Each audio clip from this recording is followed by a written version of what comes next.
আজকে আমরা যাচ্ছি বিয়ের দাওয়াত খেতে। বিয়েটা হচ্ছে আমার ভাইয়ের বন্ধুর ছোট ভাইয়ের বিয়ে।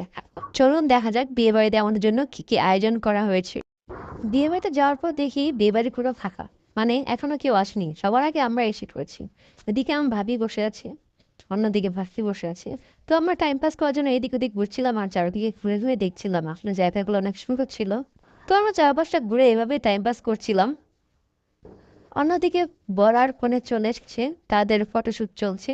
ফটোগ্রাফার তাদের ফটোশ্যুট করতেছে।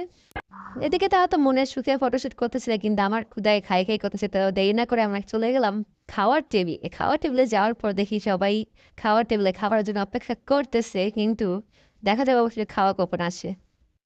তো দেখতে দেখতে আমাদের সামনে দিয়ে দিল এক ঝাঁক বোরহানি। তো খাওয়ার আগে সবাই বোরহানিটা খাবে, মনে হয় এই জন্যই দেওয়া হয়েছে। আমি বোরহানের দিকে নজর না দিয়ে দিলাম খাবারের দিকে নজর, যে খাবার কখন আসবে। তো খাবার নিয়ে নিলাম প্লেটে, সবাই মিলে খাচ্ছি। এদিকে তাইবা তো খুব ঢং করে খাচ্ছে। আমি একটু ডায়েটিং করতেছিলাম, তাই বেশি খাবার খেতে পারিনি বা বেশি নিইনি, কারণ খাওয়ার অপচয় করা ভালো না। শুধু 3 পিস মাংস নিয়েছিলাম, এটা দিয়ে খাওয়া শেষ করে দিয়েছি। বিয়ে বাড়িতে আমি কখনো জর্দা খাই না, তো এই ফার্স্ট টাইম আমি জর্দা ট্রাই করলাম। যতটা দেখে মনে হচ্ছিল খুব ভালো হবে, তো দেখা যাক কেমন হয়। এদিকে আমি তো জর্দা নিয়ে ব্যস্ত, অন্যদিকে সবাই রাক্ষসের মতো খাওয়া দাওয়া করছে। মনে হচ্ছে তারা 2-3 মাস ধরে খায়নি, শুধু এই বিয়ের খাবার খাবে বলে। তো খাওয়া তো শেষে চলে আসলাম বর আর কনের দিকে, কারণ তাদের সঙ্গে আমাদের ছবি তোলা হয়নি। তো দেখা যাক সিরিয়াল পাওয়া যায় কিনা।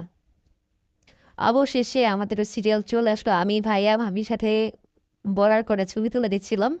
তো আপাতত আমরা এই বিয়ে বাড়ি থেকে বিদায় নিচ্ছি, দেখা হবে অন্য কোনো এক বিয়ে বাড়িতে নতুন নতুন খাবারের আইটেম নিয়ে। সবাই এই পর্যন্ত ভালো থাকবেন। আল্লাহ হাফেজ, ধন্যবাদ।